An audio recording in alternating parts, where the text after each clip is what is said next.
one thing that really bugs me, and I'm sure it bugs you too. Ready? Right, you go to work, you make money. And if you heard me talk before, you're gonna pay tax on the money that you earn. So you work, you make income, you pay income tax, and you get to keep what's left over. And then from what's left over, you go and you try and invest in something. So you put it in something, an asset of some type, to invest. What happens to that asset over the years? Well, if you've done your job right, going to increase in value. Do you know what happens when you go to sell that asset in the future? If you guessed you'll pay more taxes, you're right. You paid taxes before you got your money, and then you use that to do something with it to try and better your own life.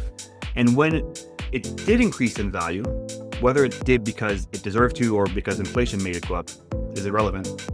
You get to share what you earned in the form of taxes again. Isn't that crazy? The concept of having to pay tax at every possible opportunity. Anytime money is transferred, it seems to be a taxable event, even though you earned money with after-tax dollars, paying tax. And before you hate on me, before you at me about, the TFSA. Yes, in a TFSA, you can avoid that. But a TFSA is very limiting in what you can do. Can you own real estate in TFSA? You cannot. Can you own crypto? Last I checked, I don't think so. Not directly anyway. Doesn't matter. The point of the story is you're taxed before, you're taxed after.